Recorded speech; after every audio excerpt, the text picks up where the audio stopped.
Hello everyone, இந்த வீடியோவில் cook with Comali season 5ல் நடந்த ஒரு சில விஷயங்கள்னால டிடிஎஃப் வாசன் கொடுத்த ரிவ்யூ பற்றி தான் பார்க்க போகிறோம். இதே மாதிரி இன்ட்ரெஸ்டிங்கான நியூஸ்க்கு இந்த சேனலை மறக்காமல் சப்ஸ்கிரைப் பண்ணிக்கோங்க. என்ன வருத்தம்னாங்க, இந்த நம்ம புகழ்னா இப்படி கண்ணத்து பிடிச்சி இழுக்கிறது, அது ஆன் த ஸ்கிரீன் தான் விளையாடுறாரு, அது ஓகே தான். பட் இருந்தாலும் மனசு இன்னொன்று இருக்குல்ல, லைட்டாக வலிக்கும்ல.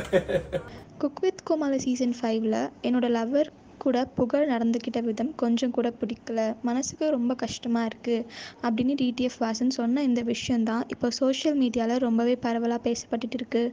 குக் வித் கோமாளி 5 கடந்த வாரம் தான் ஸ்டார்ட் பண்ணியிருக்காங்க. ஷாலினி ஜோயா அதில் ஒன் ஆஃப் தி கண்டஸ்டண்ட்டாக இருக்காங்க. இவங்க மலையாள ஆக்ட்ரஸாக இருந்தாலும் இவங்க டிடிஎஃப் வாசனோட கேர்ள் ஃப்ரெண்ட். ரீசெண்டாக தான் இவங்க 2 பேரும் லவ் பண்ண ஆரம்பிச்சிருக்காங்க. இவங்க லவ் பண்ண ஆரம்பித்த கொஞ்ச நாள்லேயே ஜோயாவுக்கு குக் வித் கோமாளியில் ஒரு வாய்ப்பு கிடச்சிருக்கு. டிடிஎஃப் வாசனும் இந்த வாய்ப்பை மிஸ் பண்ணிடாத அப்படின்னு சொல்லியிருக்காரு.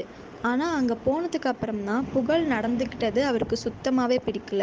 ஒரு ஷோவில் டிஆர்பிக்காக என்ன வேணால் பண்ணலாம், நான் இல்லைன்னு சொல்லலை. அதுக்காக தொட்டு பேசுகிறது, கன்னத்தை பிடிச்சி கீழ்றதெல்லாம் பார்க்கும்போது மனசு கொஞ்சம் கஷ்டமாக இருக்குது.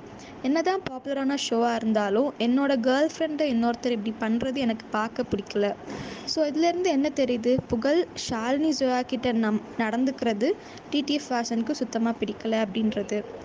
இதுக்கப்புறமா வர எபிசோடில் புகழ் எப்படி நடந்துக்க போகிறாரு அப்படின்றத வெயிட் பண்ணி தான் பார்க்கணும்.